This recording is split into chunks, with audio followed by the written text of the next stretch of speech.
கிறிஸ்துவுக்கே புகழ், மரியே வாழ்க. நப்தலி குலத்தைச் சார்ந்த தோபித்தின் கதை இது. கிமு 721 யூதர்கள் அசீரியாவுக்கு நாடு கடத்தப்பட்டு அங்கு அடிமைகளாக வாழ்ந்தபோது யூதர்களின் குடும்ப வாழ்வை பின்னணியாக கொண்டு எழுதப்பட்ட உண்மை கதைதான் இந்த நூல்.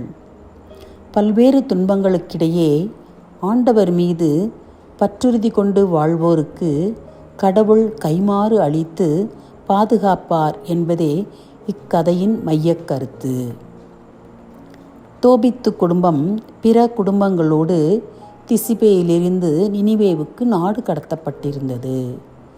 அப்போது நினிவேயில் அசீரிய மன்னர் எனமேசர் ஆட்சி செய்தார். தோபித்து உண்மையையும் நீதியையும் பின்பற்றும் மாமனிதர். நாடு கடத்தப்பட்ட தன் இன மக்களுக்கு தான தர்மங்கள் செய்து வந்த உத்தமர். தம் இனத்தாரின் இறந்த உடல்கள் மதில்களுக்கு வெளியே தூக்கி எறியப்பட்டால் அவற்றை எடுத்து அடக்கம் செய்வதை தன் வழக்கமாக கொண்டிருந்தார். தன் தந்தையின் வழிமரபில் அன்னா என்ற பெண்ணை மணந்து மகனை பெற்று தோபியா என்று பெயரிட்ட நல் தந்தை. நாடு கடத்தப்பட்ட பின்பும் முழு மனதுடன் கடவுளை பின்பற்றினார். கடவுள் அவரை உயர்த்தினார். எனவே அசீரிய மன்னன் எனமேசர் தனக்கு தேவையான பொருட்களை மேதியான் நாட்டிற்கு சென்று வாங்கித் தருவதற்காக இவரை நியமித்திருந்தார். அப்போது தோபித்து மேதியாவில் தம் உறவினரான கபேலிடம் 400 கிலோகிராம் வெள்ளியை கொடுத்து வைத்து பின்னர் அதை வாங்கிக் கொள்வதாக கூறியிருந்தார். எனமேசருக்கு பின் அவர் மகன் சனகெரிபு ஆட்சியை ஏற்றபோது மேதியா செல்ல வழி இல்லாமல் போயிற்று. மேலும் மன்னர் சனகெரிபு இஸ்ரேல் மக்களை கொன்று அவர்களது சடலங்களை மதிலுக்கு வெளியே தூக்கி எறிந்தான். இதை அறிந்த தோபித்து அவற்றை எடுத்து அடக்கம் செய்தார். அதை கேள்விப்பட்டு மன்னர் சனகெரிபு தோபித்தை கொல்ல தேடிய பொழுது அவர் தலைமறைவாகிவிட்டார். அவரது உடைமைகள் அனைத்தையும் மன்னர் பறிமுதல் செய்தார். அந்தோ பரிதாபம்! மன்னர் சனகெரிபு தன் மைந்தர்களாலேயே கொல்லப்பட்டார். அவருக்கு பின் அவர் மகன் சக்கர்தோன் ஆட்சிக்கு வந்தார். இதை கேள்விப்பட்ட தோபித்து மீண்டும் நினிவேவுக்கு வந்து தன் குடும்பத்தாரோடு சேர்ந்து வாழ்ந்தார். பெந்தேகோஸ்தே திருவிழாவின் போது விருந்துக்கு ஏற்பாடு செய்யப்பட்டிருந்தது. ஆனால் தன் இனத்தாரின் சடலம் சந்தை வெளியில் கிடப்பதை கேள்விப்பட்டு பிறரின் இழிச்சொல்லை கண்ணோக்காமல் உடனே சடலத்தை எடுத்து தன் வீட்டின் ஓர் அறையில் வைத்து சூரியன் மறைந்ததும் சடலத்தை புதைத்தார் தோபித்து. பின் குளித்துவிட்டு உறங்கச் சென்றபோது சுவரில் தலைக்கு மேல் இருந்த குருவிகளின் சூடான எச்சம் அவரது கண்களில் விழுந்து பார்வை பறிப்போனது. எத்தனை மருத்துவம் பார்த்தும் 4 வருடமாக கண் பார்வையில்லாமல் இருந்தார். வீட்டிலோ வறுமை. அவரது மனைவி அன்னா பெண்களுக்குரிய ஆடைகள் நெய்வதில் கெட்டிக்காரி. அதை நெய்து விற்று தன் குடும்பத்தின் வறுமையை அகற்றி வந்தாள். ஒருமுறை இவ்வாறு தான் நெய்த ஆடையை உரிமையாளருக்கு அனுப்பி கூலி பெறும்போது அவர்கள் பரிசாக ஒரு ஆட்டுக்குட்டியையும் கொடுத்தார்கள். இது தோபித்துக்கு தெரியாது. ஆட்டுக்குட்டியின் சப்தத்தை கேட்ட தோபித்து, இது எப்படி இங்கு வந்தது? ஒருவேளை திருடப்பட்டிருக்குமோ என்று நினைத்து, திருடிய எதுவும் நமது உடைமை ஆகாது, எனவே அதை திருப்பிக் கொடுத்து விடும்படி தன் மனைவி அன்னாவை வற்புறுத்தினார். கோபமுற்ற அவள் அவரிடம் சண்டையிட்டு, ஏன் என் மீது வீண் பழி சுமத்துகிறீர்கள்? நீங்கள் செய்த தர்மம் என்னவாயிற்று? உம் குணம் இப்பொழுதுதான் எனக்கு புரிகிறது என்றெல்லாம் இகழ்ந்து பேசினாள். அதை கேட்ட தோபித்து மனம் வெதும்பி அழுதார். பொருந்தாத சொற்களை தன் மனைவி கூறியதை கேட்டு கடும் துயருற்றார். ஆண்டவரை நோக்கி, இத்துயரத்திலிருந்து எனக்கு விடுதலை தாரும், என் உயிர் பிரிய கட்டளையிடும். இத்தகைய இகழ்ச்சியை கேட்பதை விட நான் சாவதே மேல் என்று புலம்பி அழுதார்.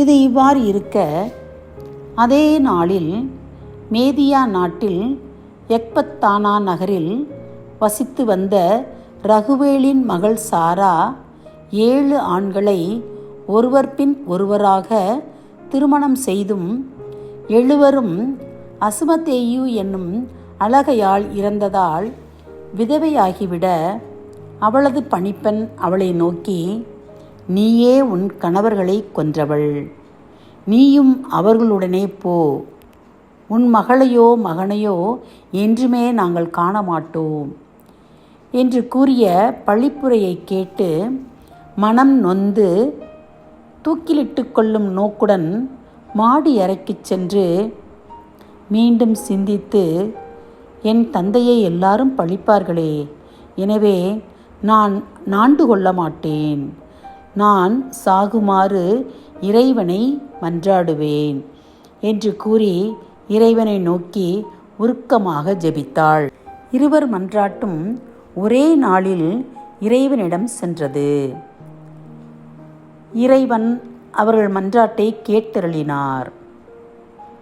தோபித்து மீண்டும் கண் பார்வை பெறவும், மகன் தோபியா ரகுவேலின் மகள் சாராவை மணமுடித்து அசுமதேயி என்னும் அழகையை அவளிடமிருந்து விரட்டவும், ரஃபேல் என்னும் வானதூதர் இறைவனிடமிருந்து மனிதர் உருவில் அனுப்பப்பட்டார். ஏழ்மையில் இருந்த தோபித்துக்கு கடவுளின் திருவுளப்படி மேதியா நாட்டில் கபேலிடம் கொடுத்து வைத்திருந்த 400 கிலோகிராம் வெள்ளி ஞாபகத்திற்கு வந்தது. தான் சாவதற்கு முன் தன் மகனிடம் இந்த பணத்தை எப்படியாவது ஒப்படைத்துவிட வேண்டும் என்று நினைத்து மகனுக்கு அறிவுரை வழங்கி பணத்தை பெற்று வர கபேலிடம் அனுப்புகிறார். உன் தாயை மதித்து நட, வாழ்நாள் முழுவதும் அவளை கைவிடாதே, என்னை நல்லடக்கம் செய், உன் தாயை என் அருகிலேயே அடக்கம் செய், உன் வாழ்நாள் முழுவதும் ஆண்டவரை நினை, பாவம் செய்யாதே, அவர் கட்டளைகளை கடைபிடித்து நட, உன் உடைமையிலிருந்து தர்மம் செய், தர்மம் சாவிலிருந்து உன்னை விடுவிக்கும், தீய நடத்தையிலிருந்து உன்னை காத்துக்கொள், வேற்றின பெண்ணை மனம் செய்யாதே, உள்ளத்தில் செருக்கு கொள்ளாதே, அது அழிவையும் பெரும் குழப்பத்தையும் உருவாக்கும், சோம்பல் சீர்கேட்டை உண்டாக்கும். எல்லா காலத்திலும் ஆண்டவராகிய கடவுளை போற்று, உன் வழிகள் நேரியனவாய் அமையவும் உன் முயற்சிகளும் திட்டங்களும் வெற்றியடைய ஆண்டவரிடம் மன்றாடு எனக் கூறி, நாம் ஏழையாகிவிட்டோம் என அஞ்சாதே. மேதியா சென்று கபேலிடம் அந்த 400 கிலோகிராம் வெள்ளியை பெற்று வா, இந்தா மகனே அதற்கான ஆவணம். மேதியா செல்ல வழி தெரிந்த நம் உறவினர் ரஃபேலை உன்னுடன் அழைத்துச் செல், அவருக்குரிய கூலியை கொடுத்து விடுவோம் என்று கூறி அனுப்பினார். தொபியாவும் தன் தாய் தந்தையிடம் விடை பெற்று சென்றார். ரஃபேல் வானதூதர் என்று யாருக்கும் தெரியாது. தோபியாவும் ரஃபேலும் பயணம் செய்து திக்ரிசு ஆற்றோரம் ஓய்வெடுத்தனர். தோபியா தன் பாதங்களை கழுவ ஆற்றில் இறங்கிய போது பெரிய மீன் ஒன்று அவரது காலை கவ்வியது. உடனே தோபியா அதை பிடித்து கரைக்கு கொண்டு வந்தார். வானதூதர் கூறியபடி மீனை கீறி மருந்தாக பயன்படக்கூடிய பித்தப்பை, இதயம், ஈரல் ஆகியவற்றை எடுத்து பத்திரமாக வைத்து கொண்டார். பின் இருவரும் மேதியா நோக்கி பயணித்தனர். வழியில் எக்பத்தானாவை நெருங்கும்போது இருட்டிவிட்டது. எனவே அன்று இரவு அவர்கள் அவர்களது உறவினரான ரகுவேல் வீட்டில் தங்கினர். அப்போது ரகுவேல் மிகவும் நல்லவர். அவருக்கு சாரா என்ற பெண் இருக்கிறாள். அவள் அறிவாளி, துணிவு மிக்கவள், மிக அழகானவள். அவளை மணந்து கொள்ளும் உரிமை உமக்கே உண்டு என்று கூறினார். அதற்கு தோபியா, அவளை அஸ்மதேயி என்னும் அழகை ஆட்கொண்டுள்ளதால் தன்னை திருமணம் செய்த 7 ஆடவரையும் அது கொன்று போட்டது. என்னையும் கொன்றுவிட்டால் நான் என் தாய் தந்தைக்கு ஒரே மகன் என்றார். உடனே ரஃபேல், பேயை பற்றியெல்லாம் கவலை வேண்டாம், நான் பார்த்து கொள்கிறேன். திருமணத்திற்கு பின் நீங்கள் இருவரும் இணைந்து இறைவனை மன்றாடுங்கள், எல்லாம் சரியாகிவிடும் என்றார். அவள் உமக்கென குறிக்கப் பெற்றவள். சாரா தந்தை வழி உறவினர் என்று ரஃபேல் கூறியதையும் கேட்ட தோபியா அவளை திருமணம் செய்ய சித்தமானார். அவர்கள் ரகுவேல் வீட்டை அடைந்த பொழுது அவரும் அவர் மனைவி எதினாவும் வந்திருக்கும் தோபியா தன் உறவினர் தோபித்து மகன் என்று அறிந்து தந்தை பார்வை இழந்ததை குறித்து மனம் வருந்தி அழுதனர். பின்பு தம் உறவினரான சாராவை தோபியாவுக்கு மனம் முடித்து தர ரகுவேலிடம் அனுமதி கேட்டனர். அதற்கு ரகுவேல், தம்பி, உனக்குத்தான் முதல் உரிமை உள்ளது. நீ எங்கள் உறவினன்தான். என் மகளின் திருமண வாழ்வில் நடந்தவை அனைத்தையும் நீ அறிவாய் என்றார். அதற்கு தோபியா, நான் மனப்பூர்வமாக அவளை ஏற்றுக்கொள்கிறேன் என்று கூறினார். பின்னர் ரகுவேலும் சம்மதித்து மோசேயின் சட்டம் விதித்துள்ளபடி சாராவை தோபியா மனைவியாக்கும் திருமண ஒப்பந்தத்தை எழுதி திருமணத்தை இனிதே முடித்து வைத்தார் ரகுவேல். பின்னர் அனைவரும் உண்டு பருகினார்கள். பின் மகளிடம், மகளே, அஞ்சாதே, விண்ணக கடவுள் உன் துயரத்தை மகிழ்ச்சியாக மாற்றுவார் என்றார்.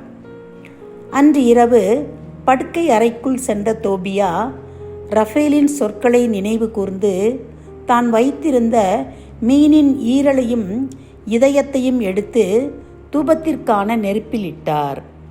அதிலிருந்து வந்த துர்நாற்றம் பேயை தாக்கவே அது பறந்து எகிப்துக்கு ஓடி போயிற்று.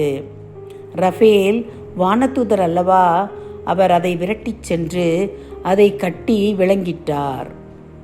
பின் சாராவும் தோபியாவும் ஆண்டவரை நோக்கி எழுந்து நின்று மன்றாடினர். ஆண்டவரை போற்றினர். நான் சாராவை மனைவியாக ஏற்றுக்கொள்வது நேர்மையான நோக்கத்தோடுதான், இச்சையின் பொருட்டு அன்று. ஆண்டவரே, எங்கள் இருவர் மீதும் இரக்கம் காட்டும். நாங்கள் முதுமை வரை இணை பிரியாது வாழச் செய்யும். ஆமேன் என்று கூறி தங்களின் வாழ்வை இனிதே ஆரம்பித்தனர். அடுத்த நாள் காலை தோபியா உயிருடன் இருப்பதை அறிந்த ரகுவேல் ஆண்டவரை போற்றினார். பெரிய விருந்துக்கு ஏற்பாடு செய்தார்.